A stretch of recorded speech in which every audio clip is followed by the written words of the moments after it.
అస్మద్గురుభ్యో నమః. భగవద్బంధువులారా, శ్రావణ మాసంలో ప్రతిరోజు కూడా అమ్మవారికి సంబంధించిన ఒక మంత్రాన్ని, ఆ మంత్రాన్ని సులభంగా అనుసంధానం చేసుకోవడం ఎలాగా, ఆ మంత్రార్థం ఏమిటి, ఆ మంత్ర ఫలితం ఏమిటి మాట్లాడుకుంటుంటే ప్రేక్షకుల నుంచి, శ్రోతల నుంచి ఒక చిన్న ప్రశ్న. అయ్యా, శ్రావణ మాసం ప్రాధాన్యంతో ఆడవాళ్ళకే సంబంధించినవి చెప్తున్నారు, మరి లక్ష్మీ ఆరాధన వల్ల మగవాళ్ళకి కేవలం ధనప్రాప్తేనా, ఇంకేమన్నా ఉపయోగం ఉంటుందా అంటే, లక్ష్మీ ఆరాధన వల్ల స్త్రీలకైతే రకరకాలు చెప్తున్నారు, మరి ఇతరములైన ప్రయోజనాలు ఏమన్నా ఉంటాయా అంటే తప్పకుండా.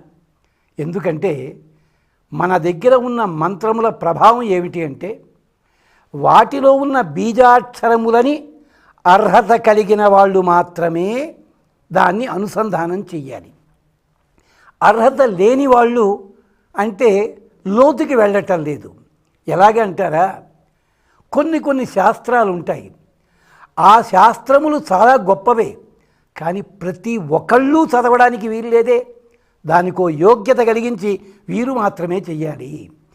అది కూడా వయస్సుని బట్టి ఈ వయసులో ఉన్నవాళ్ళు మాత్రమే ఈ శాస్త్రాన్ని తెలుసుకోవాలి. ఈ వయసు లోపల ఉన్నవాళ్ళు ఈ శాస్త్రాన్ని తెలుసుకుంటే ప్రమాదం వస్తుంది మనకి చెప్పటం లేదా. అదే పద్ధతిలో బీజాక్షరములున్నవి ఒక పద్ధతిలో అనుసంధానం చేయాలి, లేనివి మరో సంధానం. ఇదే పద్ధతి లోపల ఒక మంత్రము చాలా విశేషమైంది. ఏమిటది? ద్యుతి అన్న శబ్దం చెప్పుకున్నామే, దానికి ఇంకొక విశేషం కూడా ఉంది. ఓం ద్యుతయే నమః. ఈ మంత్రానుష్ఠానం వల్ల ఆడవాళ్లకు ఉండే ప్రయోజనాలు చెప్పుకున్నాం మనం, ఇప్పుడు మగవాళ్లకు ఉండే ప్రయోజనం చెప్పుకుందాం. ఇదేమిటంటే, తిరుగులేని అధికారము లభిస్తుంది. ఈ మంత్రాన్ని ఓం ద్యుతయే నమః అన్నది రోజుకి 108 సార్లు కనీసం, మరీ ఎక్కువగా చేసుకోగలము అన్నట్టయితే 500 దాకా చేసుకోవచ్చు. 108 చేసుకోండి. ఒక మండలము రోజులు క్రమం తప్పకుండా చేసినట్టయితే చక్కటి అధికారం లభిస్తుంది. అంటే తానున్న పదవి లోపల సక్రమైన అధికార సిద్ధి లభిస్తుంది. ఎందుకు? కేవలము అమ్మవారి కాంతిని తలుచుకుంటే ఇంత ప్రయోజనం ఉంటుందా? ఓం ద్యుతయే నమః అంటే సరిపోతుందా? దానికి మనకి పెద్దలు చెప్తారు, ఉద్యదాదిత్య సంకాశం. ఉదయిస్తున్న సూర్యుని కాంతి ఎలా ఉంటుందో అలాంటి ఎర్రని కాంతి కలిగినది.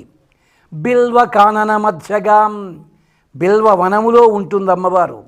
తను మధ్యాం శ్రియం, చక్కటి నాజూకైన శరీరము కలిగిన అమ్మవారు. తను మధ్యాం శ్రియం ధ్యాయేత్ అలక్ష్మి పరిహారిణీ. అక్కడ అమ్మవారి కాంతికే ప్రధానము. ఆ కాంతినే ఆరాధన చేసినట్టయితే, ఆ కాంతిని ఆరాధన చేసిన వాడు ఎవరో తెలుసునా? ఇంద్రసేన మహారాజన్న ఆయన ఒక ఆయన ఉన్నాడు. ఇంద్రసేనుడు అంటే చాలామందికి తెలియదు, ఆయనకున్న పౌరుషనామమే తెలుసు, బలిచక్రవర్తి. ఆ బలిచక్రవర్తికి ఫలితమిచ్చిన మంత్రము ఓం ద్యుతయే నమః. అంటే అర్థమేమిటి? అమ్మా, నా లోపల స్వచ్ఛమైన కాంతిని నింపు. ఎప్పుడైతే నా హృదయం లోపల అంత స్వచ్ఛమైన కాంతి ఉంటుందో, ఆ కాంతి ప్రభావం చేత చక్కటి అధికారాన్ని నేను పొందుతాను. ఇది అడిగినది. అంచేత మనకి అధికార ప్రాప్తికి చాలా సులభమైన మార్గం ఏమిటి? లక్ష్మీ అమ్మవారి ఆరాధనలో ఓం ద్యుతయే నమః, కాంతి స్వరూపమైన అమ్మవారిని ఆరాధన చేస్తున్నాను. 108 దాటి చేసినట్టయితే తప్పనిసరిగా మీ శక్తి అనుసారము నైవేద్యాన్ని సమర్పించండి. పాలు కానీ బెల్లము కానీ ఏదైనా గమనించండి, ఫలితాన్ని పొందండి. మరిన్ని విశేషాలతో మళ్ళీ కలుసుకుందాం. స్వస్తి.